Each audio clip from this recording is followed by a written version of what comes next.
Hola Teresa, Hola Kenny, ¿cómo estás? bien, ya estoy grabando, lo Ya, estoy grabando a la listo. nube. Muy bien, esperaremos a que comiencen a llegar las personas invitadas. Ok, sí se puede ver el PPT, ¿verdad? Sí, está Ya, perfecto. ya, genial. Pero se ven las demás diapositivas a un lado. De repente hay que ponerle la presentación. Lo que pasa que, a ver, voy a intentar, porque si le pongo la presentación, sí, también me da. Ya, Bien, genial. está perfecto, ahí está bien. Ya, ¿Ya? Ok, esperamos entonces. sí. Gracias.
Buenos días a todas.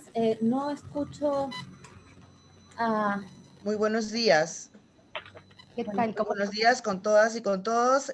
Muy agradecido por su presencia. Solamente les pido unos pequeños minutos para esperar a que entren todas las personas invitadas. Muchas gracias. Perfecto, gracias a ti.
Muy bien, muy buenos días nuevamente. Muchas gracias por su participación.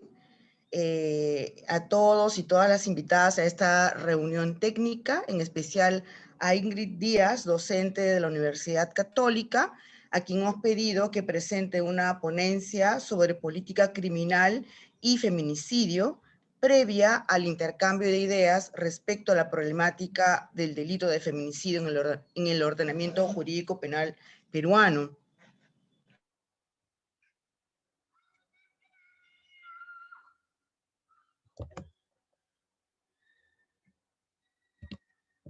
Como todas y todos sabemos, el Estado.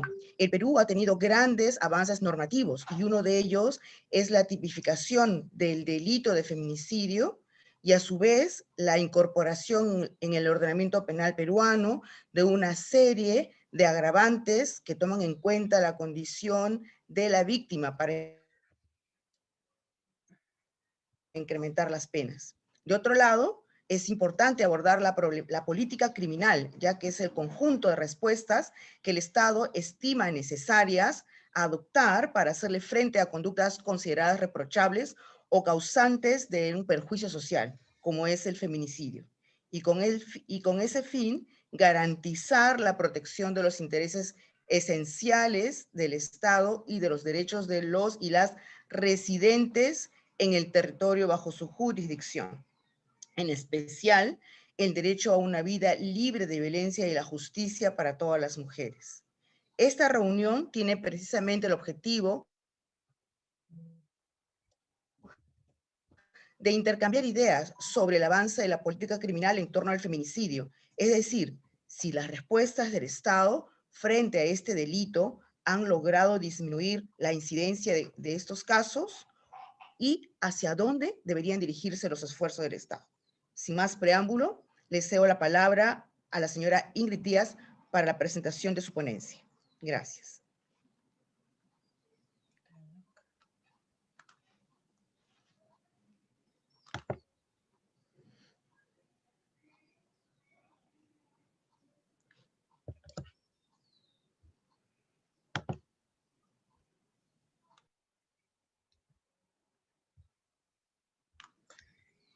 Sí, buenos días. Buenos días, Ingrid. Gracias. Sí, yo quería mencionarles que tengo un problema con mi cámara y por eso no podré utilizarla. Entonces solo compartiré en principio una presentación muy chiquita, la verdad, porque del correo enviado no entendí que tenía que hacer una ponencia, sino que tenía que referirme sobre todo a las propuestas que se habían planteado en torno al aumento de penas para el delito de feminicidio, y entendí que básicamente tenía que dar una opinión sobre este punto, ¿no? Entonces yo en principio quería referirme a eso y había hecho una presentación muy pequeñita en la que sobre todo me centraba en esto vinculado a si efectivamente el aumento de pena solucionaba, ¿no? O no solucionaba este problema. Y para eso me tendrían que autorizar a compartir pantalla porque ahora no puedo hacerlo. Está autorizada, estimada Ingrid. Ya, ahora sí, listo, muchas gracias. A ver, voy a ver de compartir esta.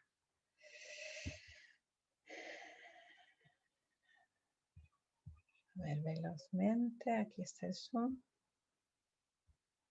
Vale, ahí, creo que ahí logro compartir algo. Es solo por mencionar velozmente el tema.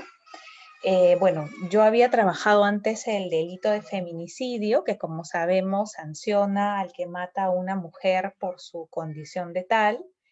Y el trabajo que había realizado juntamente con dos compañeros, que son el profesor Julio Rodríguez Vázquez y la profesora Cristina Valega Chipoco, estaban sobre todo orientados a la interpretación de elementos complejos del delito, ¿no? Sobre todo al famoso elemento por su condición de tal, ¿no? Eso como primer punto, ¿no? Entonces, el trabajo que nosotros tenemos está vinculado en principio a la interpretación de los elementos del tipo penal, ¿no?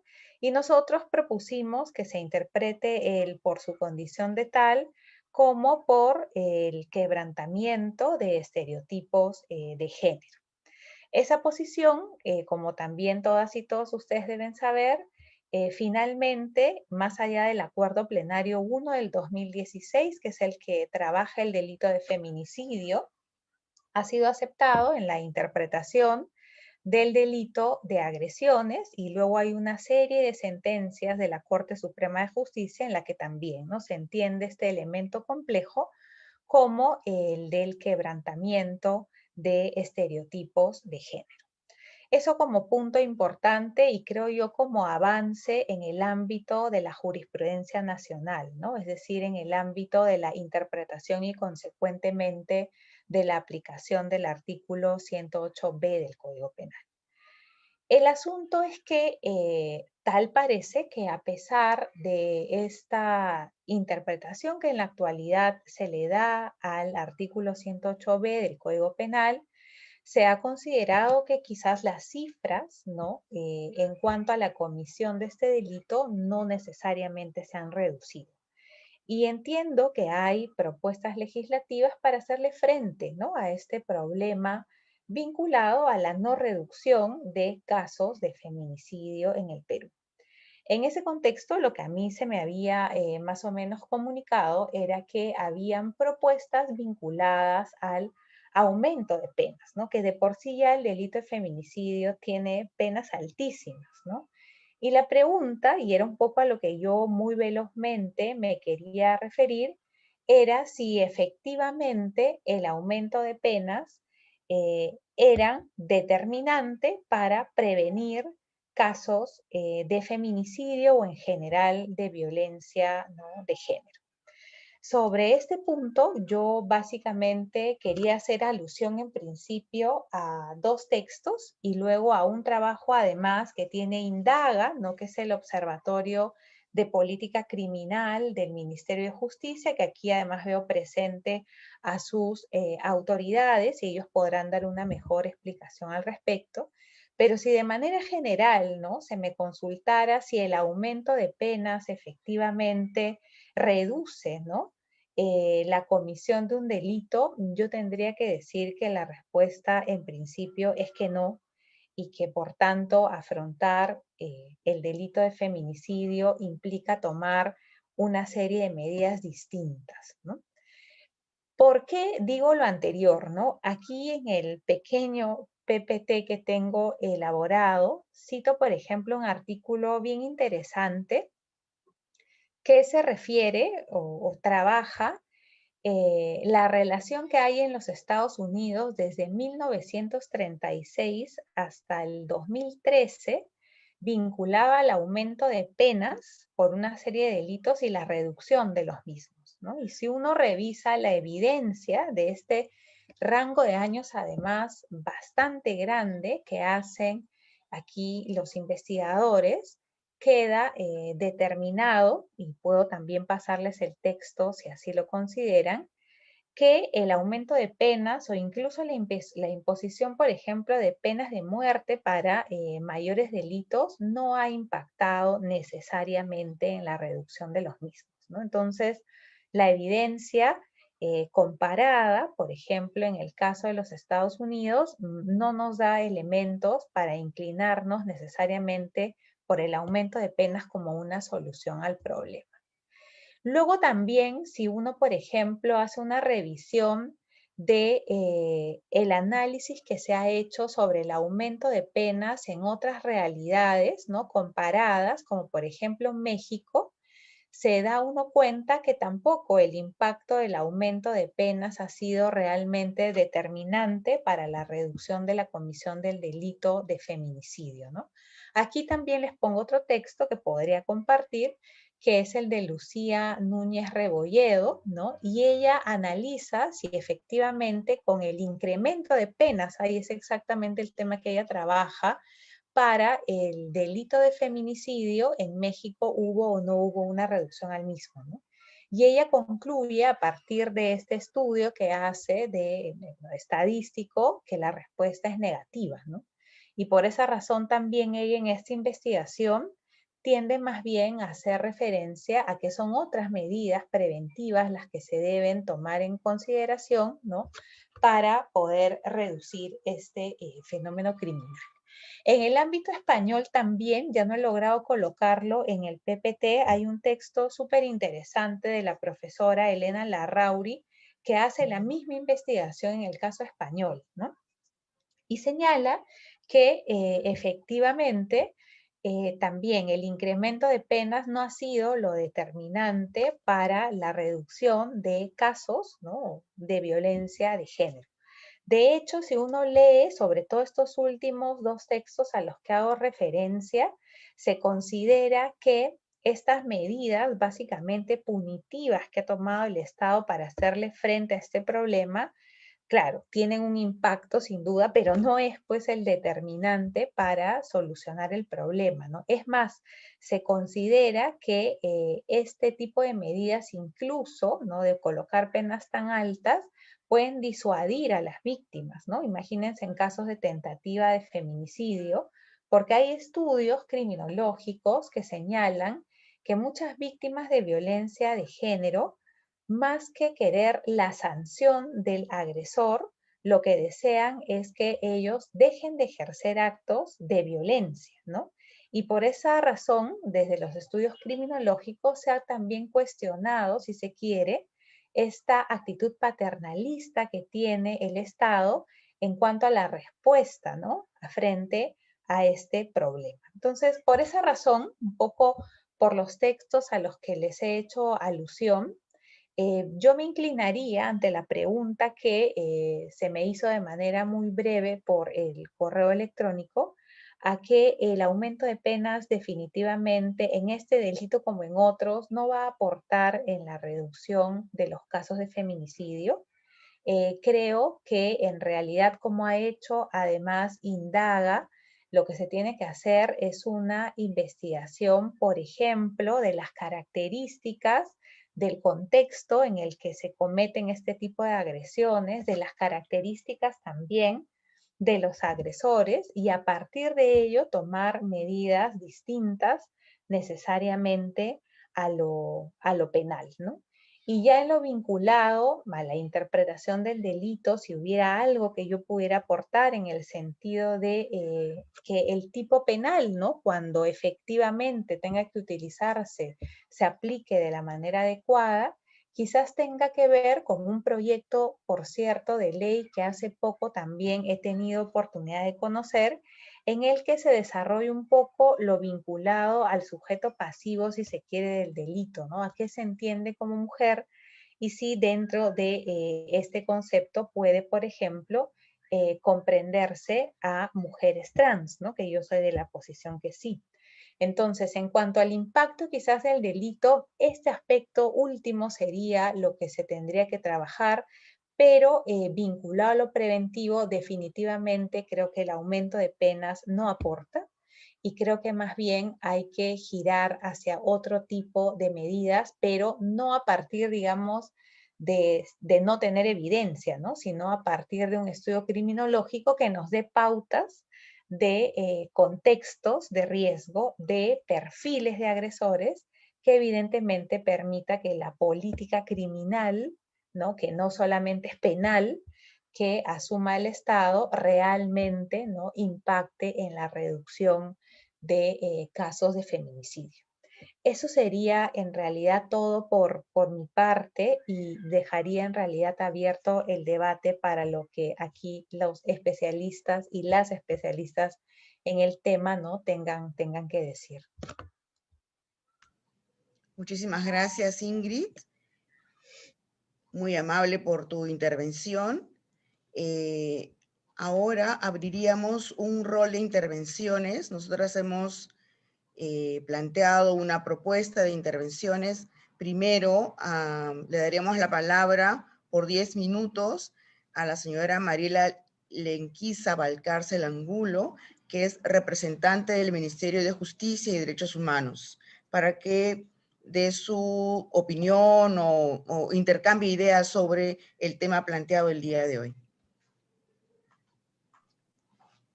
Muchas gracias. Ante todo, muy buenos días con todas y con todos los presentes. Agradecer justamente la invitación que nos ha hecho Teresa. Es en una oportunidad más en la que estamos intercambiando justamente esfuerzos conjuntos para poder mejorar justamente las herramientas que tenemos, sobre todo precisamente en la necesidad de tener un abordaje conjunto, multisectorial, para poder afrontar este tipo de comportamientos que tienen un fuerte contenido justamente de violencia de género, ¿no? Entonces, en esa medida, bueno, adelantar también que compartimos justamente las conclusiones que Ingrid nos traslada. En efecto, desde el Ministerio de Justicia y Derechos Humanos, nosotros hemos, de forma sostenida, hemos venido justamente insistiendo en el caso justamente en la que nos han pedido opinión para una serie de iniciativas legislativas.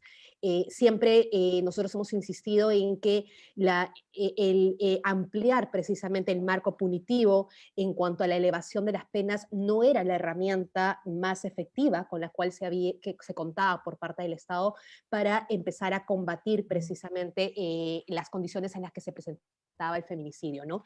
Ingrid ha destacado precisamente las conclusiones o en general el trabajo que viene realizando el Observatorio Nacional de Política Criminal, INDAGA, que justamente el año pasado presentó un documento que creemos nosotros bastante importante, porque lo que busca como propósito es dar una caracterización del agresor en el caso de los delitos de feminicidio, ¿no?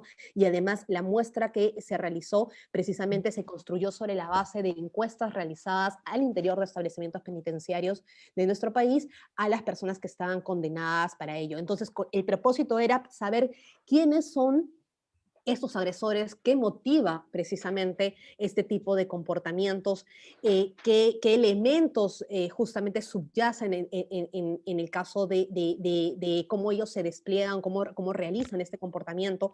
Es más, en algunos casos, incluso cuando nosotros hemos tenido oportunidad de poder compartir las conclusiones de este documento, había una pregunta, el grado de la preparación que había, si se podía hacer una anticipación, si es que muchas veces estos casos además el perfil era alguien que presentaba comportamientos palpables que tenían una connotación antisocial, si presentaba quizás disfuncionalidad dentro de su entorno y demás, ¿no? Entonces, desde el estudio de Indaga justamente hemos buscado dar respuesta que en realidad el agresor del caso del delito de feminicidio en realidad es alguien que se desempeñe, que no tiene antecedentes en realidad, no es alguien que necesariamente lo puedas identificar como una persona que normalmente realiza comportamientos delictuales, tampoco es una persona que normalmente haya hecho algún tipo de abandono en cuanto a su etapa formativa o en todo caso tampoco cuente con un trabajo. Al contrario, se distancia mucho del rol de actor o de autor de otros comportamientos delictuales, pero sí habíamos logrado identificar mucho acerca de un componente muy subjetivo y muy personal del autor, que era la capacidad justamente de superar la etapa de duelo ante la ruptura. Eso es en realidad, creemos nosotros que es un componente muy importante porque sobre eso tenemos que trabajar. Y es más, una de las recomendaciones que desde el observatorio se hace en el documento es la necesidad de trabajar en la etapa formativa, sobre todo en la adolescencia, en la adolescencia, cuando se viene precisamente generando la necesidad de formar el componente psicopersonal, psicosexual de los adolescentes, hacer precisamente un acompañamiento fuerte en cuanto a ello.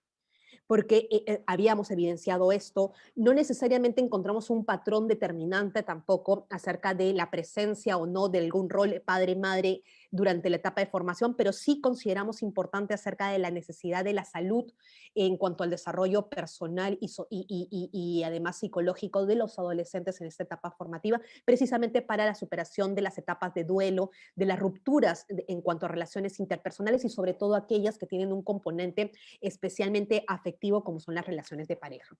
Entonces, creo yo que ese es un elemento indispensable sobre lo cual sí es importante hacer un enfoque especial porque nos atañe mucho en diferentes políticas públicas que tienen que ir, por lo menos en el caso, por ejemplo, en lo que compete al Ministerio de Justicia y Derechos Humanos, nosotros trabajamos y estamos prontos a justamente culminar la etapa de validación de la política nacional de adolescentes en conflicto y en riesgo y en conflicto con la ley penal, y en esa medida el componente de prevención es sumamente importante. Nosotros trabajamos estrategias que se están poniendo en marcha, como Puedo Más, es una estrategia que también se está relanzando y en la que estamos rescatando precisamente la necesidad de hacer este acompañamiento. Creemos nosotros que desde otros espacios también podemos trabajar precisamente identificando este qué hacer, ¿no? Creo que eso es un aporte que se puede dar precisamente en el plano de este tipo de estudios criminológicos que rescataba precisamente Ingrid al momento de su presentación, y es un aporte que nosotros podemos hacer desde el propio Ministerio de Justicia, porque en una reunión anterior en la que nosotros tuvimos oportunidad de compartir con Teresa y su equipo también ante justamente la Comisión de Justicia, perdón, la Comisión de Mujer, compartimos la posición que en realidad el incremento de penas en ningún caso supone ser la herramienta disuasiva o la herramienta más efectiva en términos disuasorios, ¿no? En esa medida, en realidad, nosotros hemos venido justamente, como mencionaba, teniendo una posición bastante consecuente en esa línea con respecto a varias de las iniciativas legales que se han ido promoviendo, que no son pocas en lo que va de este Congreso, y en realidad sí me acompañan también en el equipo justamente Rommel Ruiz, que es el director de política criminológica, que justamente ha estado a cargo del trabajo técnico para el desarrollo de la política nacional justamente de adolescentes en conflicto y en riesgo en la ley penal. Me acompaña también Arturo Guaitaya, que no sé si me lo permiten, me gustaría poder trasladarle el uso de la palabra también para complementar estas apreciaciones con respecto al trabajo que hizo Indaga, y además también Erika Solís del equipo justamente jurídico de la Dirección General. Me tomó la libertad de venir con el equipo técnico con los cuales venimos trabajando justamente este tipo de temáticas. Sí, justamente en el trabajo que venimos realizando hemos encontrado en la línea también que precisamente mencionaba Ingrid acerca del concepto de mujer. Hay una iniciativa muy interesante que que se ha propuesto precisamente en la comisión con respecto a ello, ¿no? Entonces, me gustaría, si me permiten, por favor, también pedirle a mi equipo que pueda complementar justamente los alcances que he estado mencionando. Podríamos comenzar quizás con Arturo, si me lo permites, Teresa, y todos y todas. Gracias. Hola, ¿qué Sí, tal? sí, adelante, adelante. Buenos Bueno, días. Solamente para una precisión de tiempo, le quedan 3 minutos dentro de los 10 minutos. Gracias. Gracias, Kenny. muchas gracias, señor Kenji. Bueno, gracias por el pase, directora general Mariela. Muy buenos días con todos y con todas. Les saluda, como le indicaba la doctora Mariela Arturo Guaitaya, coordinador del Observatorio Indaga. Y hace un tiempo, no tan distante, desarrollamos este trabajo sobre las víctimas y victimarios del feminicidio, una mirada desde los perpetradores del delito que creíamos pues importante y complementaba los grandes esfuerzos que venían desarrollando con el MIN a partir de los registros administrativos del CEN, también de CITPOL, de la policía y los del Observatorio de la Criminalidad de la Fiscalía, ¿no? En nuestro caso, digamos, como equipo técnico del Ministerio de Justicia, lo que buscamos fue, digamos, a partir de este gran actor que de algún modo no se había recogido, pues, digamos, su mirada sobre cómo era su intervención y participación en todo el fenómeno del feminicidio. Y sobre ello, ya como lo señalaba la doctora Maliera, encontramos algunos elementos que creemos claves, ¿no? En principio, yo creo que uno de los más importantes es cuando hicimos este esfuerzo, digamos que podría tener algunos desarrollos adicionales sobre entender la relación como una lógica temporal o de progreso desde el inicio hasta la ruptura, encontramos que el mayor número de feminicidios se encuentran en las etapas de conflicto y ruptura, no tanto en las de enamoramiento y, digamos, los primeros etapas de una relación, de un vínculo emocional de pareja, ¿no? Ahí, por ejemplo, nos parecía bastante interesante ese dato, ya lo mencionó ya la doctora Mariela, muy poco la población penal, al menos, que fue la que nosotros estudiamos, que haya tenido antecedentes delictivos, en realidad no los han tenido, de hecho muchos tenían un buen espacio laboral y tenían buenas relaciones laborales, entonces parece que por ahí no hay muchos elementos. Una cosa que nos pareció bastante interesante también es que había una población no menor, me parece, no tengo en este momento la presentación, de aproximadamente 27% que tenía educación superior, es decir, técnica y universitaria, lo que creo importante rompe el esquema de, digamos, una educación limitada con una alta prevalencia de algunos de este delito, ¿no? Y que más bien sí tenían varias dificultades con los procesos de emociones muy cargados con machismo, ¿no? Entonces, estos elementos en realidad creemos que ahí hay varios aspectos que se podrían avanzar y justo con la directora general, con la doctora Mariela, veíamos pues avanzar en una apuesta que aporte y que sume en esta línea, ya lo mencionaba también la especialista Ingrid, digamos, de tener una mirada jurídica, pero a la vez también psicosocial, por decirlo de un modo. Y sobre ello, avanzar en una apuesta que tenga que ver con otro grupo que está vinculado no solo a feminicidios, sino más bien a la tentativa, ¿no? Este grupo, de hecho, venimos ahí como Ministerio de Justicia desarrollando acciones para avanzar en una apuesta que tenga que ver con un trabajo con la POPE por tentativa de feminicidio, que dicho sea de paso, un buen grupo de ellos, los que están por tentativa, salen en promedio entre 6 y 10 años, ¿no?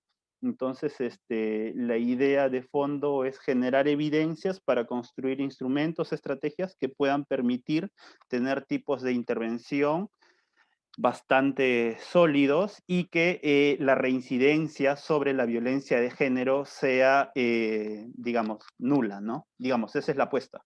Entonces, es una POPE que está en los establecimientos penitenciarios, digamos, para estar por tentativa a ese nivel, digamos, digamos, el tipo de violencia es bastante violento y agresivo, y entonces es apostar por generar evidencias y evidencia que permita ser útil, oportuna, confiable y científica, y que permita generar instrumentos para la mejor toma de decisiones, ¿no?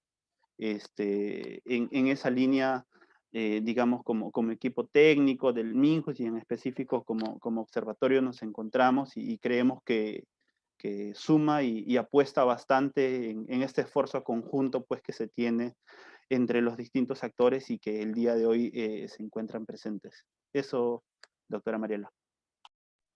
Muchas gracias, Arturo. Si me permites, Teresa, solamente para cerrar nada más muy corto, con respecto a la iniciativa legislativa que comentaba, es una propuesta que hace la congresista Lizárraga y en realidad consideramos que es bastante destacable porque lo que busca es precisamente quebrar más o menos los alcances del acuerdo plenario que en general cerró la conceptualización del término mujer basándose estrictamente en identidad sexual y en realidad lo que busca el proyecto de ley es ampliar la interpretación del término mujer para poder incluir a la población trans. Entonces, que sabemos que además en los casos que se presentan ahora se vienen trabajando bajo la lógica y la regla del delito de homicidio, ¿no? Entonces, creemos que es una iniciativa bastante importante también y un avance que es importante poder impulsar apoyando la iniciativa, ¿no? Eso por nuestra parte, agradecemos en realidad el espacio nuevamente y disculpen si nos extendimos.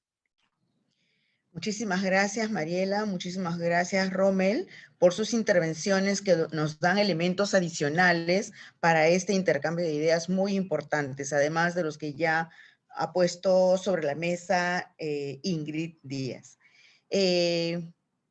Ahora damos la palabra a la señora Silvia Romero, representante del Poder Judicial. Si está presente, por favor.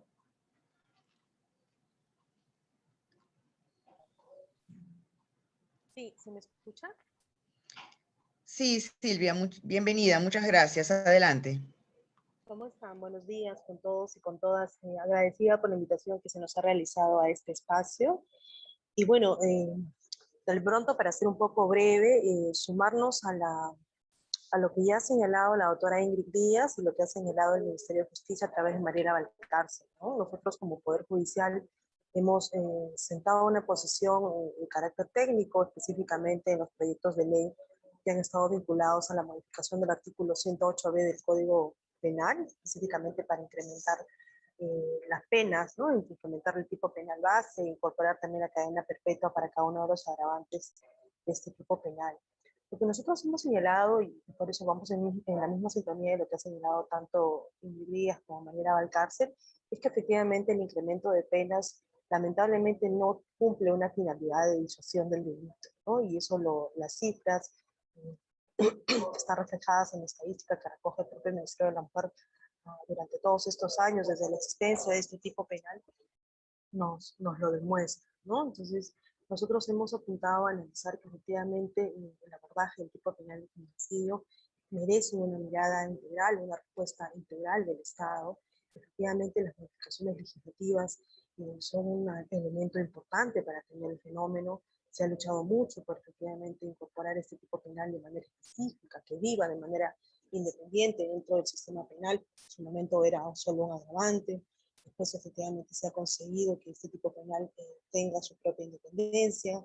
Se ha ido abriendo el tipo penal también. Recordemos que antes esto era solo considerado como se sancionaba el feminicidio llamado íntimo, ¿no? Después se han ido incorporando agravantes. Y en el camino también, la última modificación que ha sufrido este tipo penal ya incrementó las penas en términos del tipo penal base, de 15 a 20 años, al agravante de 20 a 30 años, y la cadena perpetua se ha mantenido como parte de este tipo penal también cuando concurran 2 o más agravantes. Entonces, creemos que el tipo penal está construido actualmente con penas sumamente altas, gravosas, ¿no? Y que lo que se necesita es atacar varios frentes. Por un lado, hemos señalado nosotros el problema central que tiene el feminicidio finalmente radica en lo que ya la política pública, la Política Nacional de Igualdad de Género ha señalado, ¿no? Tenemos un problema público, que es la discriminación estructural contra las mujeres, que tiene causas y consecuencias, ¿no? Y las causas centrales que ya están establecidas en esta propia política pública están referidas específicamente a estas normas y cultura institucional que refuerza la situación de inferioridad de las mujeres respecto a los hombres y los patrones socioculturales que discriminan y legitiman la violencia, ¿no? Además de la asignación desigual de roles. En esa idea, ¿no es cierto?, tenemos claridad que una de las consecuencias de todas estas causas, ¿no?, es la violencia, y siendo su expresión más extrema, el feminicidio. Entonces, y uno de los elementos centrales que está ahí perviviendo para que ese problema continúe son los estereotipos de género, ¿no? Los estereotipos de género que finalmente nosotros necesitamos erradicar a todo nivel para que efectivamente podamos tener una administración de justicia célere, eficaz, eficiente, diligente. En esa tarea, desde el Poder Judicial se están haciendo esfuerzos específicamente para poder capacitar a los magistrados y magistradas que administran justicia, ¿no?, para sensibilizarlos en el tema. Han habido modificaciones también a lo largo de estos años en términos de la propia Ley 3034, del texto único ordenado, de su reglamento. Se está exigiendo a la propia Junta Nacional de Justicia que quienes estén seleccionados o vean el tema del ascenso, los jueces y juezas, también tengan una capacitación vinculada a todo lo que es violencia contra las mujeres. Nosotros hemos apostado entonces en esta posición institucional que se mire la problemática de una manera integral, ¿no? Las modificaciones legislativas son una parte esencial, sí, creemos que ya se han venido dando, sí, pero que eso vaya a incrementar más las penas, vaya a contribuir a que el delito se disuada o se deje de cometer o que ya no haya impunidad, creemos que esa no es la ruta específicamente que va a sumar a ello. Creemos que se tienen que dar las medidas de manera integral. Modificaciones legislativas sí se han venido dando, pero también modificación de patrones socioculturales que legitiman la violencia. Sin perjuicio de ello, consideramos que efectivamente el mensaje de no impunidad es un mensaje sumamente fuerte y potente, que es en el aquí y en el ahora, y por eso desde el Poder Judicial se están haciendo tareas y acciones concretas para reforzar, en este caso, la capacitación, la sensibilización a magistrados y magistradas para que esta respuesta esté presente, ¿no? Pero como señalamos, el incremento de penas no es un factor disuasivo del delito. Creemos que el uso del derecho penal es simbólico, ¿no?, para de alguna manera aplacar los resultados de lo que vamos viendo lamentablemente incluso en este contexto de pandemia, donde las cifras se han seguido presentando en términos de víctimas de feminicidio, no va a contribuir significativamente a que esto se revierta. Son varios otros factores que se tienen que ir atacando y creemos que eso no se debe distraer, sino más bien fortalecer proyectos como los que señalaba hace un momento de la cárcel, la propia Ingrid Díaz, de pronto fortalecer dentro del tipo penal, ¿no es cierto?, quién es el sujeto pasivo, qué otras, ¿no es cierto?, qué otros elementos podrían entrar allí. Hay una discusión ya de varios años en relación, solo es la mujer en términos biológicos, es la mujer en términos, ¿no es cierto?, de la construcción social. ¿Qué otras fuentes podemos entender en relación al agresor, los factores vinculados a que de alguna manera se exacerben estos hechos? En fin, hay varios elementos que podríamos ir construyendo dentro de lo que ya existe para poder garantizar una administración de justicia mucho más clara, más oportuna. Eso sí, y en eso estamos plenamente de acuerdo. Pero en cuestiones de seguir incrementando penas para que la respuesta sea disuadir el delito, creemos que esa no es la ruta que necesariamente nos va a llevar a esa respuesta. Y en ese sentido, nosotros hemos hecho el día lunes una exposición ante la Comisión de Mujer y Familia del Congreso y hemos señalado la posición que les acabo de comentar. La campaña aquí también en esta reunión, la doctora Yanet Yaja, que es la secretaria técnica de la Comisión de Justicia de Género, que si aún hay un tiempito de pronto agradecería le podamos dar pase para señalar efectivamente lo que se viene haciendo en términos incluso de la propia comisión y del programa presupuestal orientado a resultados para reducir la violencia respecto del fortalecimiento de capacidades para los jueces y jueces del Poder Judicial. Hola, ¿qué tal? Muy buenos días. Le quedan 3 minutos de los 10 minutos. Gracias, Kim. Por favor, si la doctora Yanet Yaja quiere intervenir, tiene tiempo para ello. Gracias, Teresa, gracias, Silvia. Digamos, solamente para reforzar lo que ha señalado Silvia Romero, quisiera recordar de que la mayoría de instituciones que estamos aquí, además, como ya he señalado, estamos involucradas en un programa presupuestal por resultados de reducción de la violencia que fue hecho basado en evidencia.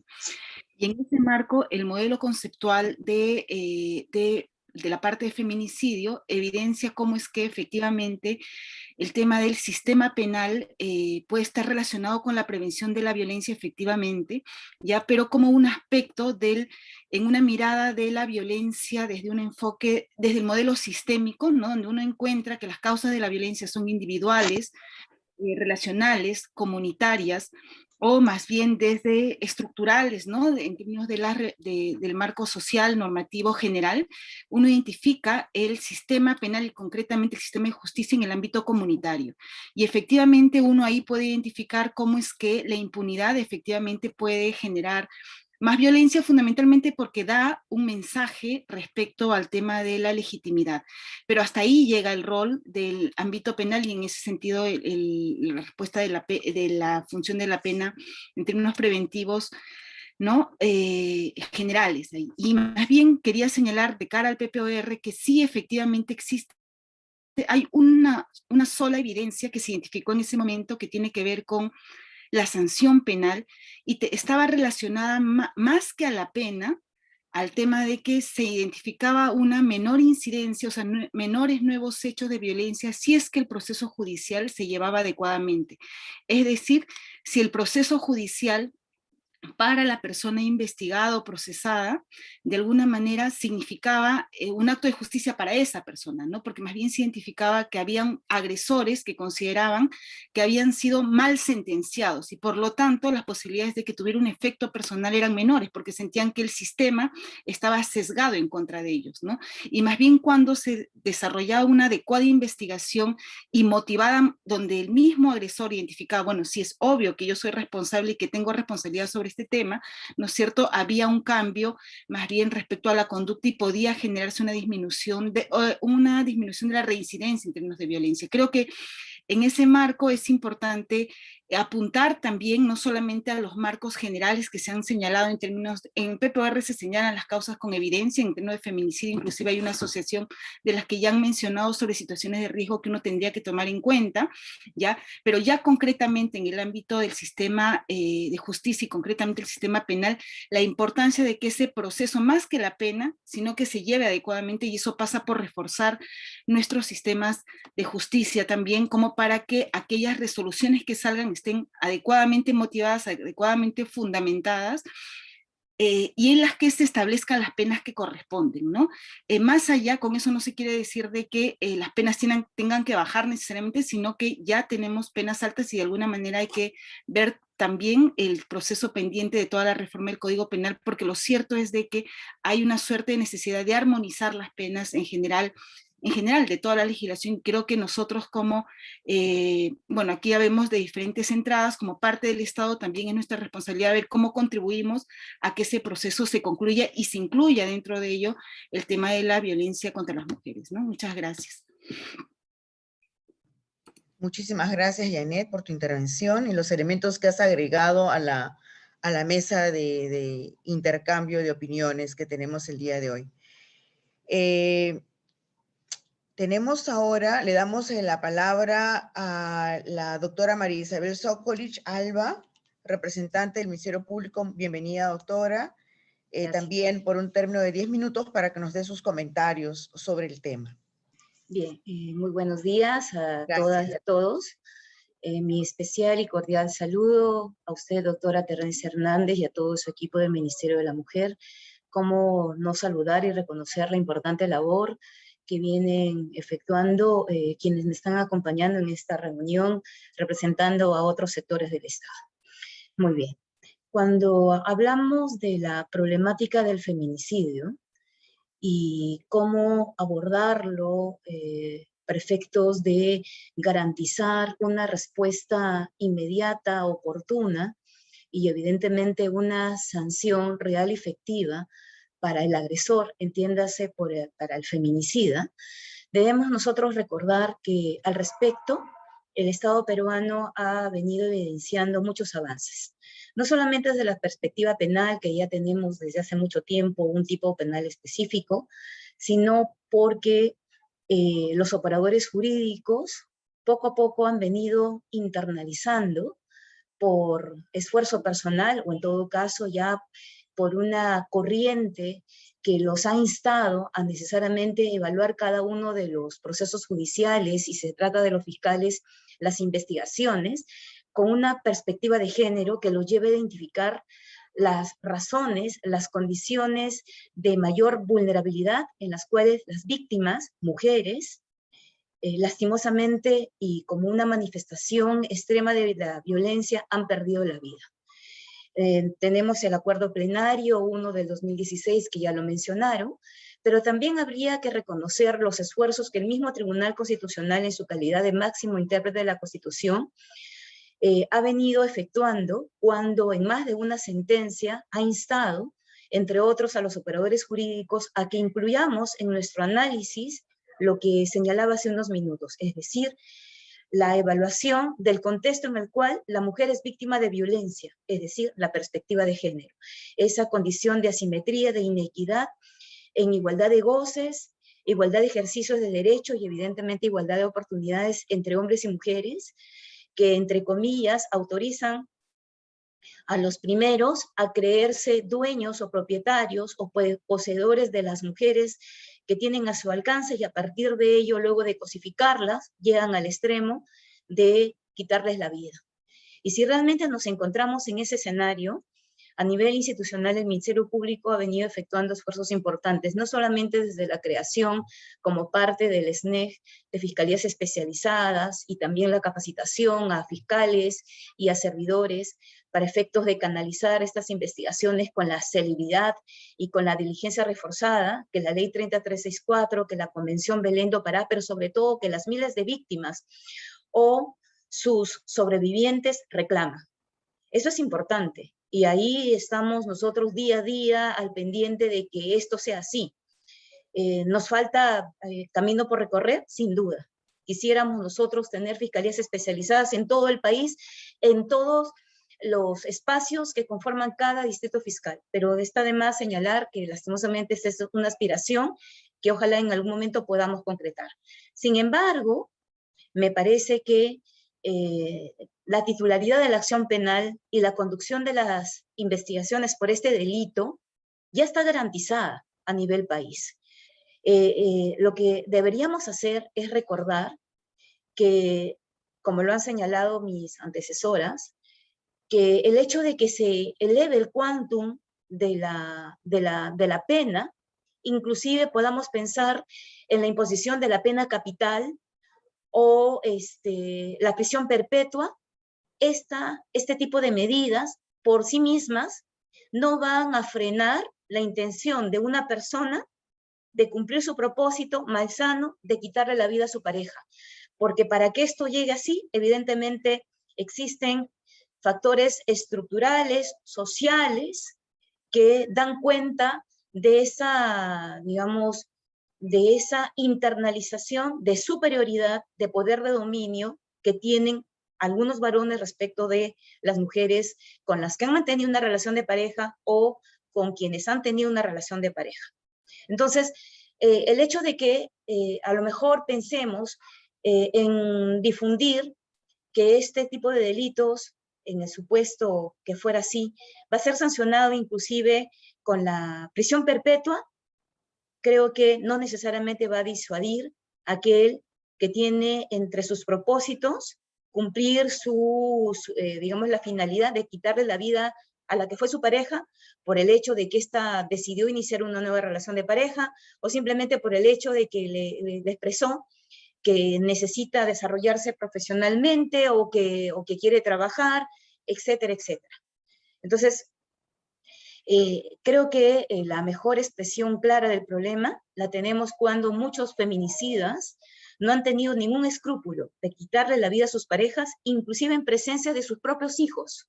Es decir, sus hijos han sido tan víctimas como aquella que perdió la vida, y los hijos que han sobrevivido, porque en algunos casos estos feminicidas a las pocas horas se han autoeliminado, lastimosamente están enfrentando un proyecto de vida con escenas tan lastimosas y aberrantes que a título personal no creo que necesariamente pueda superarse, por más que se les garantice una terapia psicológica de por vida.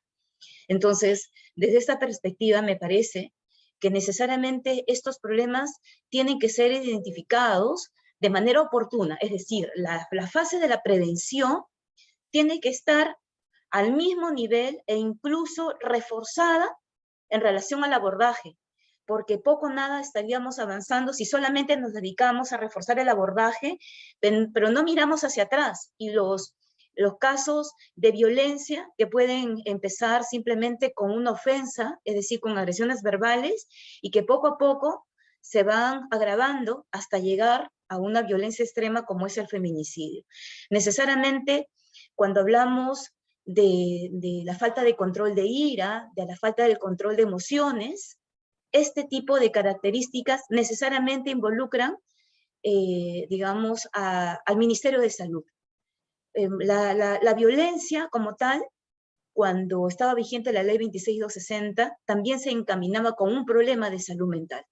Y esto significó que el primer centro de emergencia mujer, que funcionó en el primer piso del entonces Promude, tuve la oportunidad de tener a mi cargo la primera fiscalía descentralizada que se sumó al trabajo compartido con otros sectores, entre ellos el Ministerio de Salud, y tenían garantizada la presencia de médicos psiquiatras, que eran los que atendían a víctima y victimario. Obviamente que no estábamos hablando de victimarios de una manifestación de violencia tan extrema como un feminicidio en grado de tentativa, ¿no? Pero sí estábamos hablando de violencia psicológica, de violencia física, quizás en sus inicios. Entonces los médicos psiquiatras del MINSA cumplían con ese rol de la atención a las víctimas, pero sin perder de vista al victimario, porque a lo mejor solucionábamos el problema de esa pareja, y a lo mejor estos libre y voluntariamente decidían dar fin a la relación de pareja, pero el victimario, si es que no era beneficiado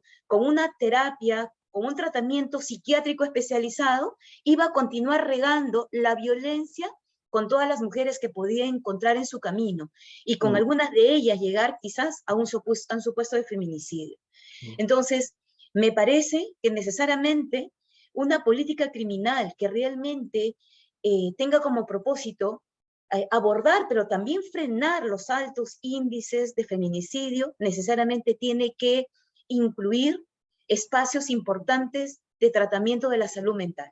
Ejemplo, todavía doctora, nosotros... ¿Sí? Doctora Sokolic, lo siento por interrumpirla, pero le quedan 2 minutos. Ok, gracias. Y ojo que estoy solita representando al Ministerio Público, no estoy sola, así que voy a aprovechar esos 2 minutos a título personal. Bueno, decía que... ya me olvidé hasta de lo que estaba diciendo. Hablaba de la necesidad del tratamiento al victimario también. Así es, correcto. Como elemento de la política criminal. Así es, efectivamente. A la luz de la ley 26.260, el Ministerio de la Mujer da lugar al CAI, que es el Centro de Atención Integral, que evidentemente surgió con un propósito más que relevante, cuál es no perder de víctima a los victimarios, justamente para romper la cadena de la violencia. Tengo entendido que el CAI digamos, como programa sigue funcionando, pero no sé si necesariamente esto se ha extendido en todo el país y si está, digamos, acorde a las exigencias de la ley 30364.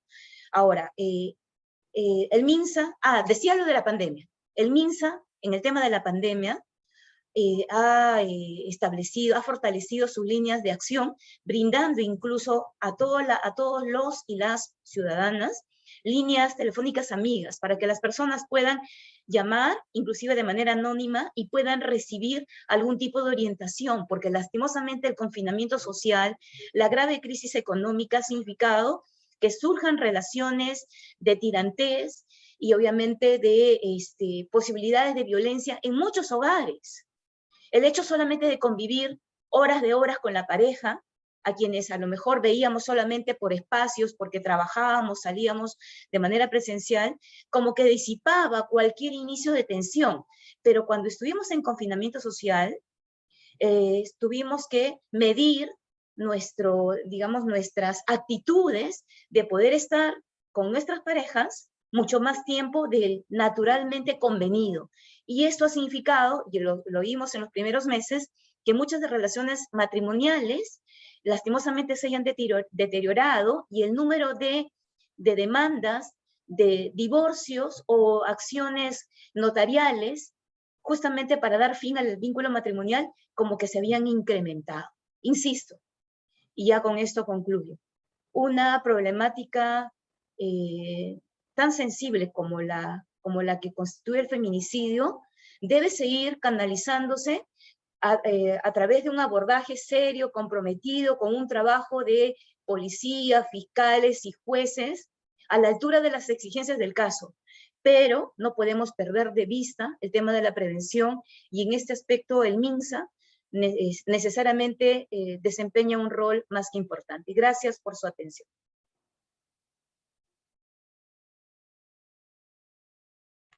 Muchísimas gracias, doctora Sokoric, muy amable por su intervención. Y gracias por colocar nuevos elementos a la discusión de esta mañana.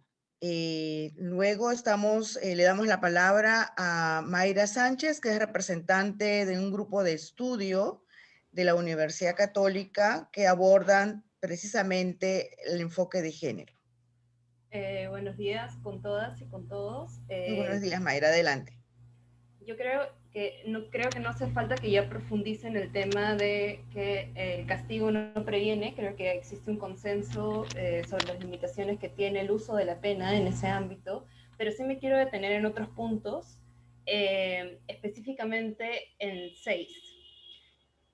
El primero es, y algo que ha surgido en la discusión también, es que desde mi mirada, y comparto esta mirada con grupos de investigación en México, Equijusticia y autoras como Lucía Núñez Reboredo y también Estefanía Vela, de que es desde un enfoque feminista y desde un enfoque de género problemático entender a la ausencia de pena o castigo como impunidad. Lo primero es que esta forma de pensar en impunidad invisibiliza los obstáculos estructurales en función del género que tienen que enfrentar las mujeres al denunciar, ¿no? El mismo proceso penal no es un proceso que está libre de revictimización. Y por eso que debería llamarnos la atención que el estudiar la impunidad con perspectiva de género implicaría reconocer que algunas de las soluciones planteadas hasta ahora en el ámbito penal para disminuir la violencia y esta impunidad contra las mujeres ha sido muy limitada, ¿no? Y que esto se debe a que contamos con un sistema de justicia penal que no siempre puede ofrecer las respuestas satisfactorias a las mujeres que justamente acuden a él. Y eso me lleva a lo segundo, que es cómo estamos pensando las políticas públicas en el tema de la lucha contra la violencia contra las mujeres, en específico en el caso del feminicidio. El problema que nos ha llevado, lo primero que mencionaba, a entender a la impunidad como una ausencia de castigo, es que las políticas públicas se centran mucho en el tema de castigar o en que la lucha frontal contra las mujeres es prioritariamente o se da prioritariamente en el ámbito penal. Y en realidad lo que deberíamos entender por impunidad es decir, y deberíamos no solamente entenderla, sino medirla y estudiarla como la falta de acceso a la justicia, pero mucho más allá de la tutela jurisdiccional. Es, digamos, entenderla como la limitación del acceso a la justicia en torno a que las instituciones del Estado, no solamente el sistema penal, no le den la cobertura necesaria a estas mujeres, ¿no? Que se acercan a él a solicitar ayuda, protección, etcétera, y no solamente a ellas, sino también a sus familias. Y luego algo que quería tocar es el tema de los costos que tiene el encarcelamiento de los familiares para las mujeres, que creo que es un tema que no ha sido estudiado en Perú, pero que sí se viene estudiando en México. Profesoras como Catalina Peras Correa, de la UNAM, han hecho estudios vastos y extensos sobre los costos de la cárcel en la vida de las mujeres, sobre todo cuando se les impone a sus familiares condenas muy largas y extensas. Y es que lo que se ha demostrado es que las mujeres son las que asumen la carga no solamente económica de la familia, sino también en temas de salud y en temas de cuidado incluso de la persona que se encuentra dentro de la cárcel. Entonces, si es que pensamos en las medidas, digamos, de esta suerte de castigar, penar como lucha contra la impunidad, tenemos que ver también el impacto que tiene las largas condenas en la vida de las familias de las personas que están en la cárcel. Y lo que también se ha demostrado y que es altamente preocupante y sobre lo que tenemos que poner las IES es de que justamente son las personas más desaventajadas las que suelen ser condenadas y por lo tanto ir a la cárcel. Y eso, lo que se crea en las comunidades desaventajadas es un ciclo no solamente de pobreza, sino también de criminalización. Y es algo que lamentablemente, y por eso quiero pasar a mi cuarto punto, es que tenemos que remediar la falta de datos robustos.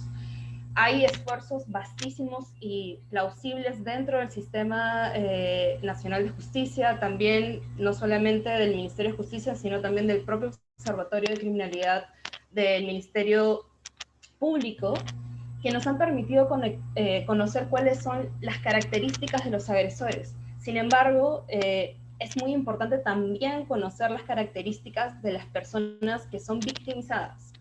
Y no solamente para conocer quiénes son, sino también para establecer patrones de victimización. Sin una no podemos tener lo otro, ¿no? Si es que no conocemos quiénes son las víctimas, no podemos concluir cuáles son los patrones de victimización. Y eso me lleva a que ya el protocolo de Bogotá ha hablado sobre la necesidad de incluir variables como las de raza y origen étnico para tener una alta calidad de datos, ¿no? En el caso de homicidios, pero que se puede correctamente trasladar al caso de feminicidios. Luego está el tema en que lamentablemente aún nuestros registros administrativos, que debo decir que son 5 y que no tienen una metodología unificada para registrar los datos, pero además para sistematizarlos, no incluyen variables tan importantes como la identidad de género y la orientación sexual, que pueden ser hasta determinantes en la violencia feminicida que es ejercida contra las mujeres. Luego está también que se habla mucho del tema de las bajas condenas o de este flujo decreciente que existe entre la victimización, la denuncia o luego contra las personas que se encuentran en cárcel. Y lo cierto es que esto no pasa porque tenemos penas dentro del delito de feminicidio que no son lo suficientemente estrictas, sino que es una cuestión de que no existen las capacidades operativas, ya sean técnicas, de procesos, etcétera, dentro del sistema de justicia que nos permitan procesar todas las denuncias. Y muchas veces también se ha entendido que lo que queremos es muchas más sentencias, pero no necesariamente el tener muchas más sentencias implica que hemos logrado mayor acceso a la justicia o que hemos logrado reducir la impunidad. ¿Por qué?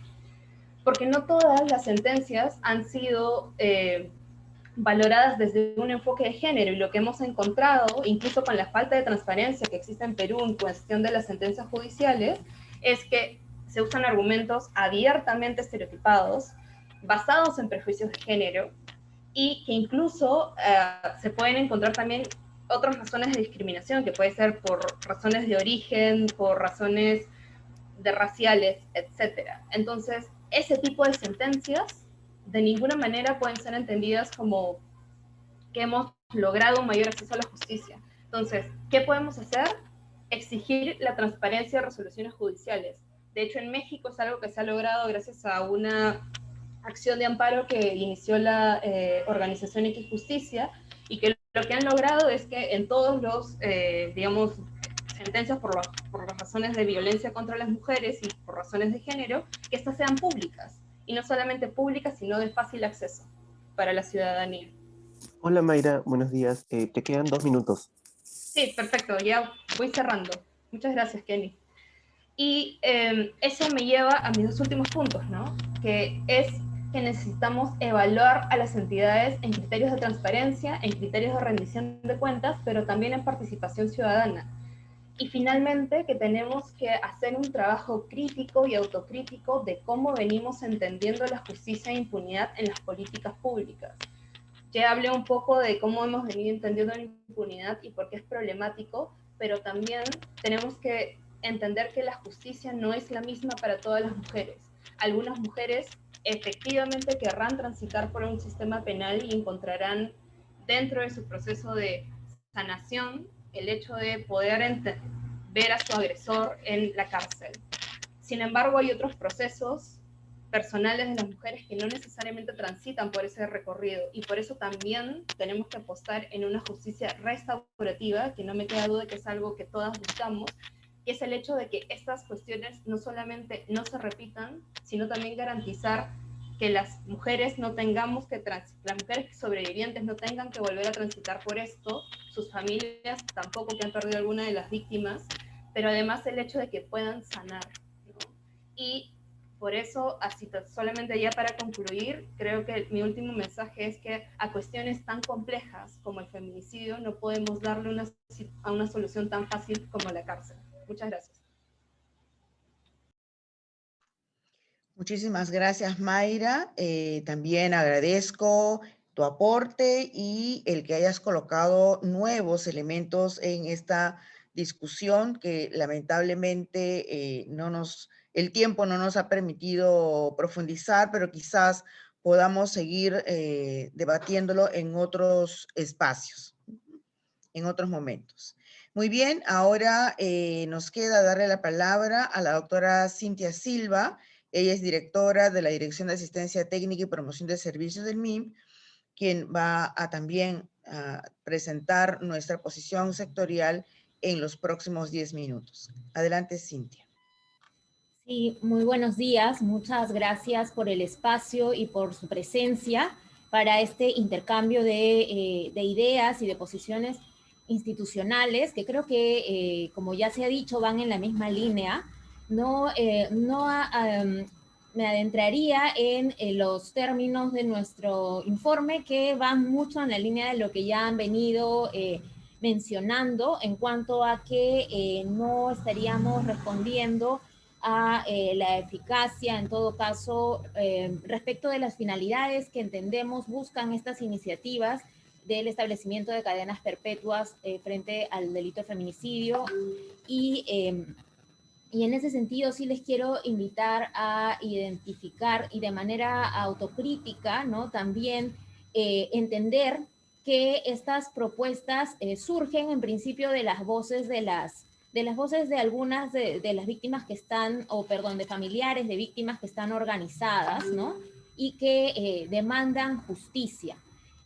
Allí creo que hay que remontarnos a los años en los que el establecimiento de penas altas o más altas de las que existían, además de la tipificación específica del feminicidio, ayudó en cuanto a el tema de alcanzar la proporcionalidad de las penas, ¿no? En el marco del Código Penal, de lo que implica, digamos, la lesividad, ¿no? De los delitos, en este caso el feminicidio. Entonces, me remontaría al informe del 2011 de la Defensoría del Pueblo, cuando todavía no teníamos el delito de feminicidio y que veía que la aplicación de las penas era ni siquiera de homicidio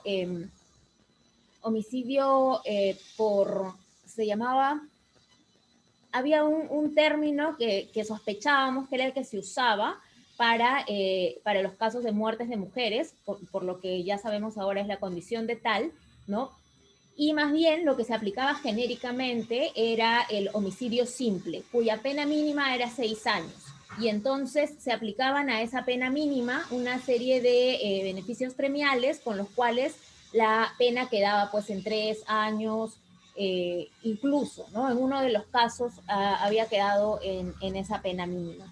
Entonces, en el 2015, el segundo informe de feminicidio ya nos brinda la información a partir de un estudio de expedientes de que era digamos, la práctica general, ¿no? De los operadores y operadoras de justicia llegar a un consenso, digamos, fiscalía, órgano jurisdiccional en cuanto al establecimiento de penas generalmente de 15 años, ¿no? Se aplicaban algunos beneficios premiales y esto pues permitía bajar estas penas, pero no al punto que incluso se podía declarar la pena en reserva, ¿no? Esto sí, y allí aludo a la posición de Mayra Sánchez en cuanto a que la impunidad no solamente pues quiere decir que no se sanciona, ¿no? Sino que hay algunos obstáculos que impiden este acceso a la justicia. En este caso yo creo que cuando hay problemas de proporcionalidad, ¿no? En las penas, en la medida que se reducen de manera pues, desproporcionada, ¿no? Pues allí ya sí podemos tener problemas de impunidad. Entonces, si hablamos de cuál ha sido el impacto de esos incrementos de pena, efectivamente han sido los de establecer mínimos, ¿no? que han permitido que la gravedad del delito de feminicidio sea atendida con también la gravedad de la sanción a aplicarse. ¿En qué plano nos encontramos entonces? Definitivamente en el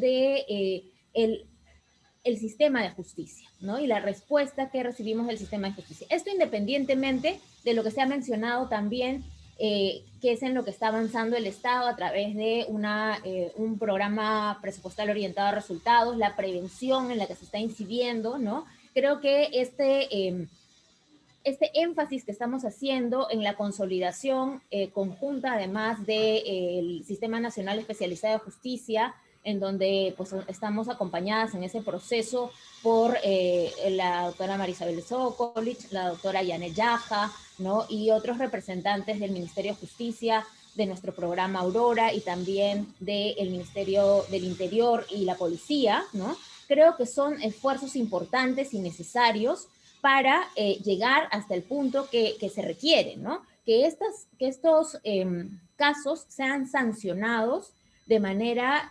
proporcional, que sean sancionados además, no solo sancionados, sino abordados por el Estado y por una serie de servicios que puedan asegurar que que puedan ver, ¿no? A quienes quedan alrededor de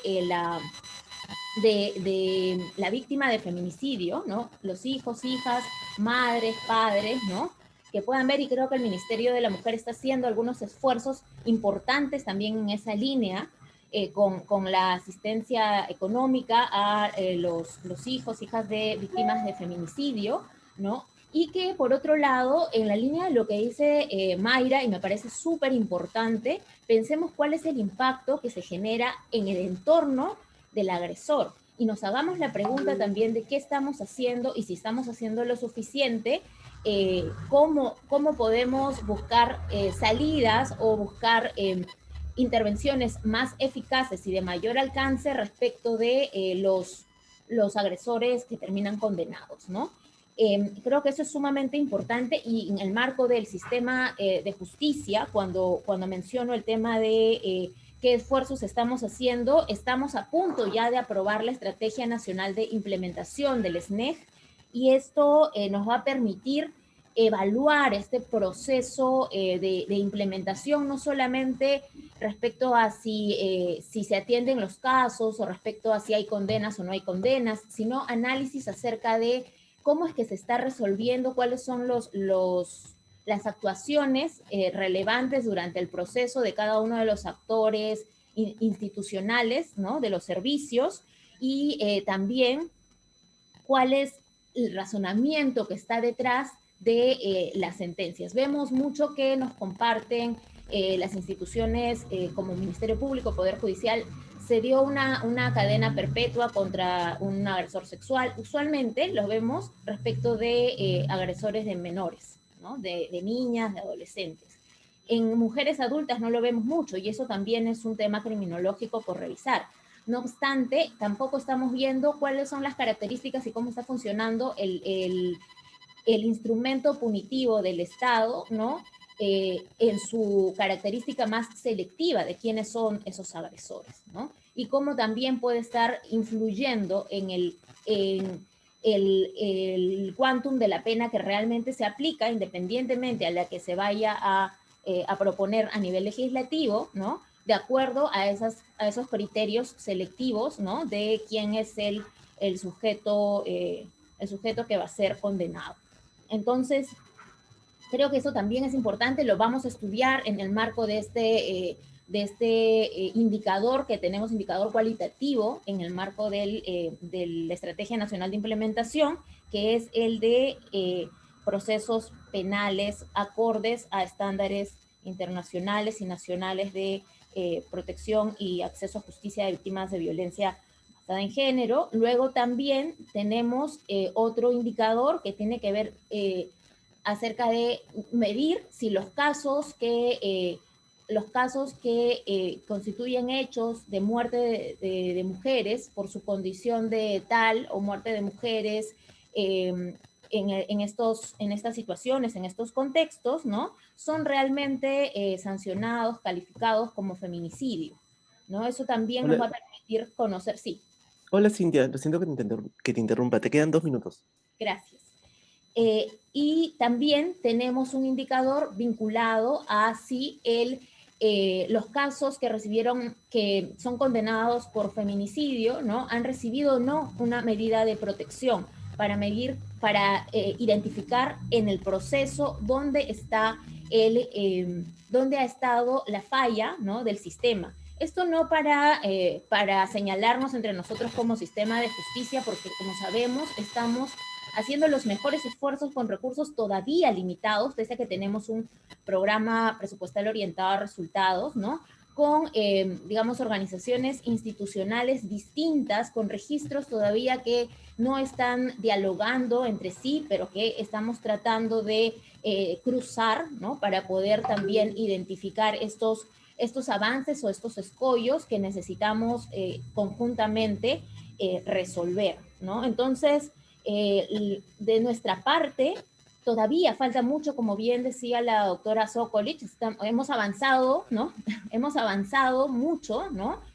Como estábamos en años anteriores, pero todavía nos queda una brecha muy grande y esa es, creo, la insatisfacción que conlleva voces de víctimas, ¿no? Que reclaman justicia, digamos, más agravada, justicia más severa, ¿no? Porque en realidad lo que nos están encontrando es justicia, ¿no? Y una justicia que responda, sí, a sus expectativas, ¿no? A su dolor, ¿no? En la medida que sea coherente con el sistema, con lo que tiene que responder el Estado respecto a que hay que pues promover, ¿no? La erradicación de la violencia a todo nivel, ¿no? También respecto de un servicio, por ejemplo, de reeducación y resocialización, cuyos problemas, cuyas limitaciones son de responsabilidad del Estado y no de los propios agresores, ¿no? Por lo cual no tendrían ellos que asumir en las espaldas la consecuencia de una cadena perpetua porque el Estado no ha podido resocializarles, ¿no? Creo que eso también es importante mencionarlo. Y como Estado y desde el Ejecutivo, creo que nos toca ser coherentes entre sectores en esa línea, ¿no? Desde el MINJUS también vigilando el enfoque de género y desde nuestro lado viendo también los criterios que han venido desarrollando ya hace varios años desde el MINJUS. Bueno, eso sería por mi parte. Gracias. Muchas gracias, Cintia. Muchas gracias a todas y todos quienes nos han acompañado esta mañana. Creo que ha sido una reunión corta, pero muy productiva. Yo quisiera simplemente en los últimos 2 minutos que nos quedan, mencionar a manera de resumen, ¿no? Algunos temas que he podido tomar nota. En primer lugar, resalta la coincidencia de todas y todos aquí respecto a una mirada crítica al incremento de penas en el caso específico del delito de feminicidio como única fuente para eliminar o reducir la incidencia del feminicidio en nuestro país, ¿no? En segundo lugar, tomo nota del comentario de Ingrid respecto de la necesidad de mejorar los marcos normativos, específicamente de los elementos de tipicidad del delito de feminicidio, para que cuando se hable de las mujeres se incluya a las mujeres trans, ¿no? O a otras mujeres por orientación sexual en nuestro país, de modo que no hayan exclusiones. En tercer lugar, Mariela Valcárcel y Rommel ponen énfasis en la necesidad de investigar. Esto es fundamental, ¿no? Como también lo mencionaba Mayra, es necesario conocer bien a la víctima y al victimario para poder mejorar nuestros marcos normativos y también la política criminal. Nuestras representantes Silvia Romero y Janet Yaja nos recuerdan el problema de fondo, que es la discriminación estructural contra las mujeres, que refuerza la idea de inferioridad y también de las mujeres y también de la sujeción a las decisiones de los varones de su familia o de otros espacios. Han mencionado como un avance importante la capacitación y sensibilización a jueces y juezas, ¿no? Y la necesidad de aplicar las sanciones de manera efectiva y oportuna, ¿no? Y también que contamos con un programa presupuestal por resultados que se denomina Reducción de la Violencia contra Mujeres, que está basado en evidencia, ¿no es cierto? Y que es necesario que las resoluciones sean adecuadamente fundamentadas para que se considere también que no estamos frente a situaciones de impunidad. La doctora Sokolic nos habla de los avances importantes que se están produciendo en el sistema de justicia, nos recuerda también que que se ha creado el Sistema Nacional Especializado de Justicia y plantea la necesidad de una prevención reforzada y también del tratamiento de los agresores para que cuando salgan de los penales no vuelvan a agredir o a asesinar a otra mujer.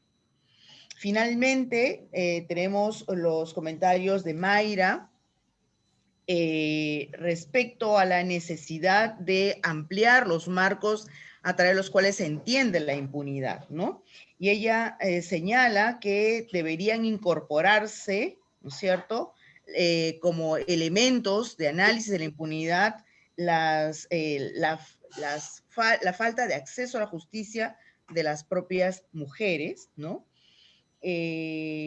Y plantea la necesidad de mayor transparencia y revisión de cuentas, y también, por supuesto, pone énfasis en incorporar la raza y el origen étnico, así como la identidad de género cuando hablamos de víctimas, para identificar a las víctimas.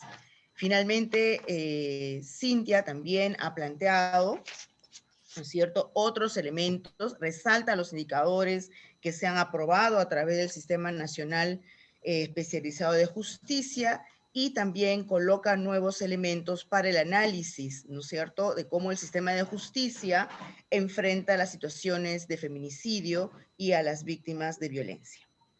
Les agradezco muchísimo su participación.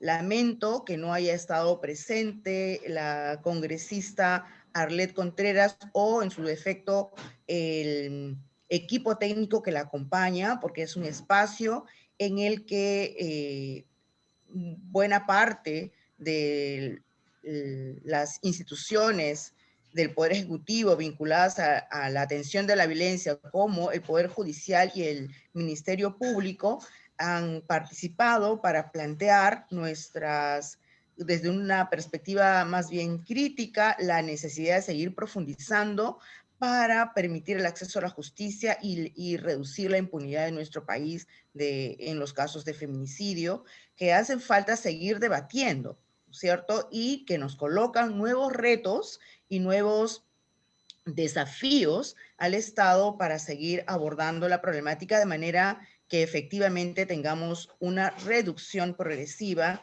y total, diría yo, total, de la violencia contra las mujeres. Muchísimas gracias nuevamente y esperamos reencontrarnos en otros espacios. Gracias. Hasta luego. Gracias, Techi. Nos vemos. Hasta luego. Cuídense. Gracias, hasta luego. Buenos días, hasta luego. Gracias. Gracias, buenos días. Buenas tardes, muy amables. Hasta luego a todas y todos. Gracias, Rommel. Hasta luego.